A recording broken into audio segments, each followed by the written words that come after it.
Hello everyone. स्वागत है आप सभी का आपके अपने यूट्यूब चैनल लर्न विद मंजरी में। फ्रेंड्स, आज इस वीडियो में हम जनरल साइंस इस टॉपिक के टॉप 30 एमसीक्यूज कवर करेंगे। तो अगर आप किसी भी कॉम्पिटेटिव एग्जाम की अगर प्रिपरेशन कर रहे हो तो आज का वीडियो आपके लिए बहुत ही इंपॉर्टेंट और हेल्पफुल साबित होगा, क्योंकि इस वीडियो में मैंने सारे क्वेश्चन सिलेक्टेड और एग्जाम बेस्ड लिए हैं।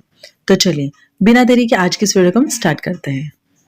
तो हमारा फर्स्ट क्वेश्चन है, the brain is responsible for, और आपके ऑप्शन है thinking, regulating the heart beat, balancing the body और ऑल ऑफ द एबो। तो यहाँ पे आपका आंसर बनता है option D, all of the above.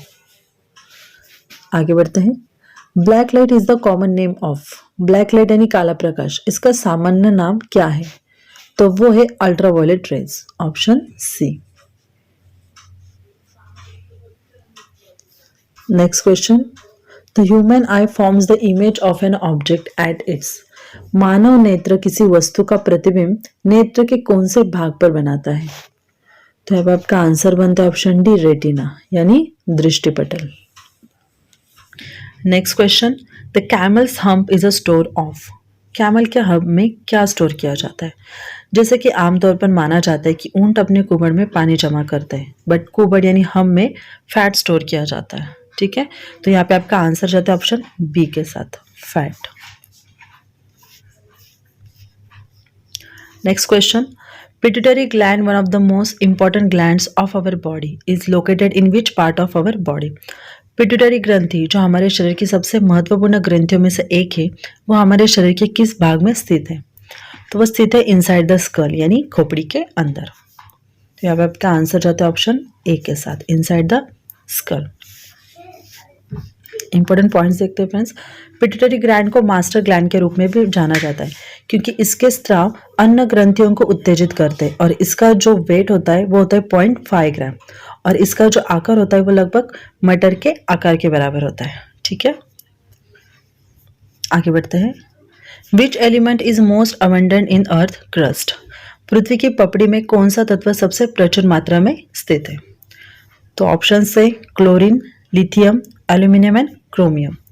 तो पृथ्वी की पपड़ी में सबसे प्रचुर मात्रा में एल्यूमिनियम धातु पाया जाता है, और भले ही ये सबसे प्रचुर मात्रा में धातु पाया जाता है, लेकिन ये प्रकृति में कभी मुक्त नहीं पाया जाता, ये भी आपको याद रखना है। ठीक है, तो आपका आंसर यहाँ पे ऑप्शन सी, एल्यूमिनियम। आगे बढ़ते हैं। Which vitamin is the sunshine vitamin that prevents rickets, कौन सा विटामिन सनशाइन विटामिन है जो रिकेट्स को रोकता है? ठीक है, तो ऐसा विटामिन जिसकी पूर्ति एकमात्र सूरज की रोशनी से होती है और उसे सनशाइन विटामिन कहते हैं, और वो है डी, विटामिन डी। ठीक है, तो यहाँ पे आपका आंसर जाता है ऑप्शन बी के साथ। Next question, veins carry blood, blood vessels यानी रक्त वाहिकाएं, और ये जो ब्लड वेसल्स है वो 3 प्रकार की होती है। तो वो कौन सी होती है? तो फर्स्ट होती है आर्टेरीज, आर्टेरीज जो है वो ब्लड को आपके हृदय से दूर ले जाती है। ठीक है, नेक्स्ट होती है वेन्स, वेन्स जो है वो आपके हृदय के ओर ब्लड को वापस ले आती है। ठीक है, और नेक्स्ट है कैपिलरीज यानी थर्ड, तो ये सबसे छोटी ब्लड वेसल्स है। तो ये क्या काम करती है? ये आर्टेरीज और वेन्स को कनेक्ट करती है। ठीक है, तो यहाँ पे आपका आंसर बनता है ऑप्शन बी के साथ, टुवर्ड्स द हार्ट। वेन्स जो है वो ब्लड को वापस आपके हृदय की ओर वो ले जाती है। ठीक है, next, which object use to see the level of sea, समुद्र का स्तर देखने के लिए किस वस्तु का प्रयोग किया जाता है? तो आपका आंसर जाता है ऑप्शन बी के साथ, पेरिस्कोप। पेरिस्कोप में दर्पणों की एक श्रृंखला होती है, और इसका उपयोग आंख से ऑफसेट दूरी पर वस्तुओं को देखने के लिए किया जाता है। ठीक है, next, the velocity of sound is greatest इन, ध्वनि का वेग सर्वाधिक होता है। तो साउंड जो है वो ठोस वस्तुओं में सबसे अधिक या तेज होती है। ठीक है, और हवा में यानी एयर में वो सबसे कम पाई जाती है। तो यहाँ पे आपका ऑप्शन वाइज आंसर जो है वो डी बनता है, ब्रेक, क्योंकि वो सॉलिड है। ठीक है, next question, the gas which is inflammable is, तो ऑप्शन है chlorine, sulphur dioxide, hydrogen sulphide और नाइट्रोजन। तो यहाँ पे आपका आंसर बनता है ऑप्शन सी के साथ, हाइड्रोजन सल्फाइड। हाइड्रोजन सल्फाइड जो है वो इनफ्लेमेबल है। Next, deficiency of blood is known as, रक्त की कमी को क्या कहते हैं? तो रक्त की कमी को एनीमिया कहते हैं। ठीक है, तो यहाँ पे आपका आंसर बनता है ऑप्शन बी के साथ, एनीमिया।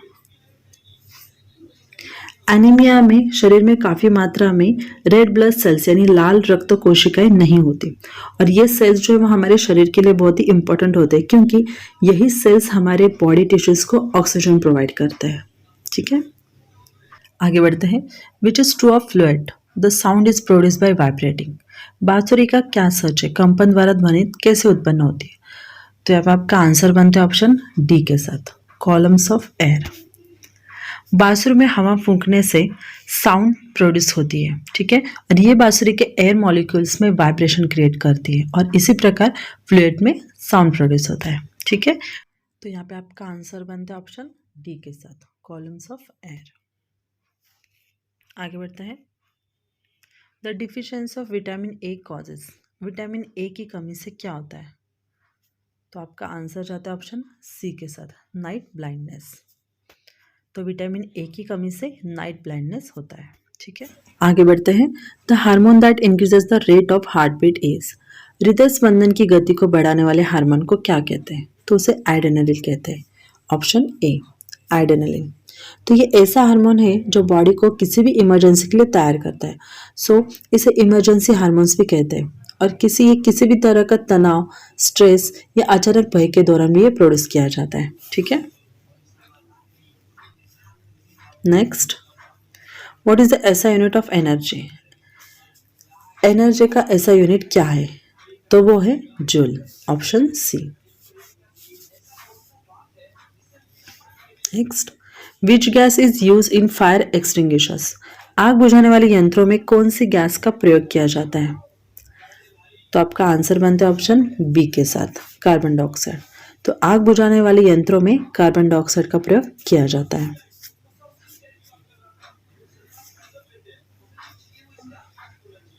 कार्बन डाइऑक्साइड जो है ये क्यों प्रयोग किया जाता है इसका? तो कार्बन डाइऑक्साइड बर्निंग को सपोर्ट नहीं करता, और इसीलिए इसे फायर एक्सटिंग्विशर में यूज किया जाता है। किसी भी जलती हुई वस्तु पर अगर कार्बन डाइऑक्साइड स्प्रेड किया जाए तो ये ऑक्सीजन के सप्लाई को स्टॉप कर देता है। ठीक है, इसलिए इसे फायर एक्सटिंग्विशर में यूज किया जाता है।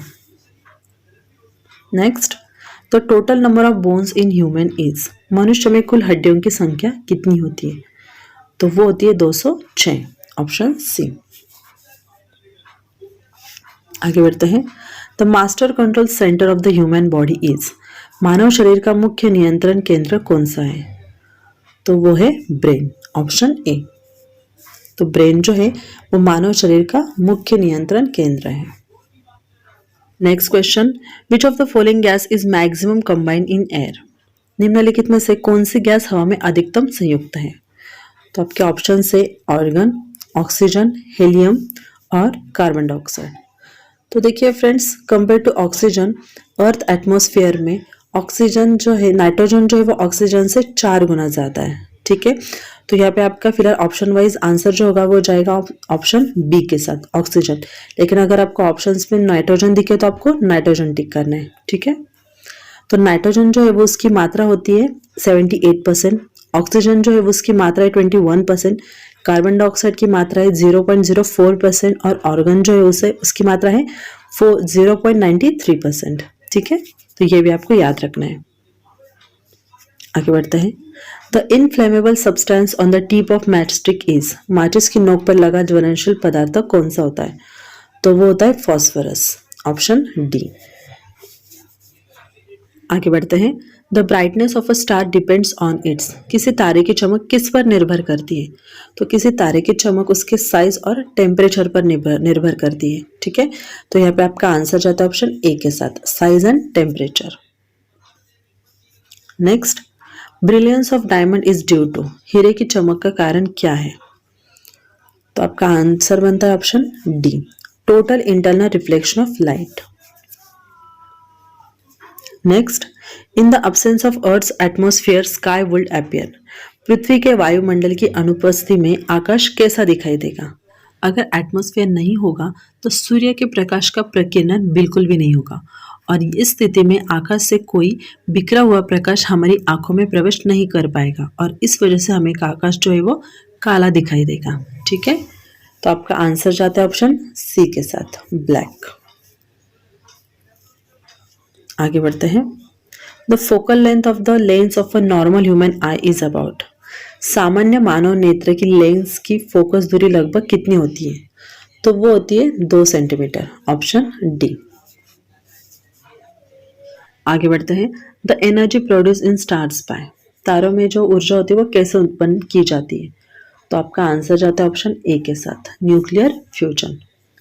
फ्यूजन ये एक न्यूक्लियर प्रोसेस है जिससे सूरज और बाकी तारे ऊर्जा पैदा करते हैं। इसमें 2 परमाणु यानी 2 एटम जुड़कर एक भारी तत्व यानी हेवी एलिमेंट बनाते हैं। ठीक है। Next, which one of the following is called dry ice. निम्नलिखित में से किसे शुष्क बर्फ कहा जाता है? तो ये सॉलिड कार्बन डाइऑक्साइड को कहा जाता है। ठीक है, तो आपका आंसर बनता है option C, solid carbon dioxide. Next, which of the following has the lowest melting point. निम्नलिखित में से किसका गलनांक सबसे कम होता है? तो वो है ऑप्शन डी, टीन। टीन का जो गलनांक है यानी मेल्टिंग पॉइंट जो है वो सबसे कम है। Next, the pH value of pure water is. शुद्ध जल का पीएच मान क्या है? पहले तो हम ये जानेंगे कि पीएच का फुल मीनिंग क्या है। तो पीएच यानी पावर ऑफ हाइड्रोजन। हाइड्रोजन के जो मॉलिक्यूल्स जो है वो किसी चीज में उसकी अम्लीय या क्षारीय प्रवृत्ति को डिसाइड करते हैं। मतलब अगर किसी लिक्विड या प्रोडक्ट का पीएच 1 या 2 है तो वो अम्लीय यानी एसिडिक है। अगर पीएच 13 या 14 है तो वो क्षारीय है। ठीक है, और अगर पीएच 7 है तो वो न्यूट्रल कहा जाता है। तो ये पे आपका आंसर जाता है ऑप्शन बी के साथ, 7। प्योर वाटर का जो पीएच होता है वो होता है 7। और आज की इस वीडियो का last question, which of the following is the smallest bone in the human body. निम्नलिखित में से कौन सा मानव शरीर का सबसे छोटी हड्डी है? तो आपका आंसर जाता है ऑप्शन बी के साथ, स्टेप्स। स्टेप्स जो है वो मानव शरीर की सबसे छोटी हड्डी है और ये कहाँ पे स्थित है?